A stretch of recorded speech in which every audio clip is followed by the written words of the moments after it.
Nakakagamot ba talaga ang tina o anyal blue powder sa taong may beke?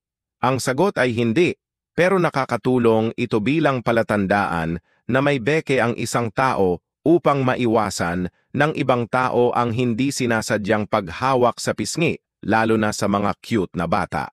Dahil sa sobrang sakit na nararamdaman ng mga may beke, kahit kaunting galaw lang ng pisngi ay maaari nang magdulot ng matinding kirot. Ngayon, pag-uusapan natin ang beke o mumps. Ang beke ay isang viral na impeksyon na naipapasa sa pamamagitan ng droplet mula sa pag-ubo at pagbahing ng taong may impeksyon.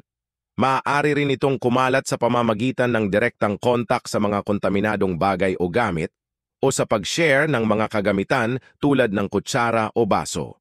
Kapag nakapasok na sa katawan ng virus, dumidiretso ito sa mga salivary glands. Karaniwang sintomas ng beke ang pamamaga sa pisngi at panga, ngunit maaari rin itong magdulot ng lagnat, sakit ng ulo at pagkapagod. Sa mga lalaki na nagkabeke, maaari itong magdulot ng komplikasyon kagaya ng pamamaga ng bayag na pwedeng mauwi sa pagkabaog kapag napabayaan. Wala pang tiyak na gamot laban sa mumps, kaya ang pangunahing gamutan ay ang pamamahala ng mga sintomas. Ang mga pain reliever tulad ng paracetamol, ibuprofen o acetaminophen ay makakatulong upang mabawasan ang sakit at lagnat. Since ito ay viral infection, ito ay self-limiting. Ibig sabihin ko sa lang itong gagaling.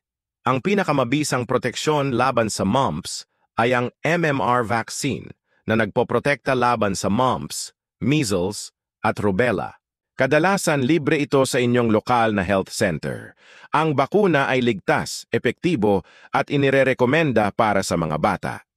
Sa pamamagitan ng pagbabakuna, paghuhugas ng kamay at pag-iwas sa ibang tao kapag may sakit, mapoprotektahan natin ang ating sarili at ang iba mula sa mumps.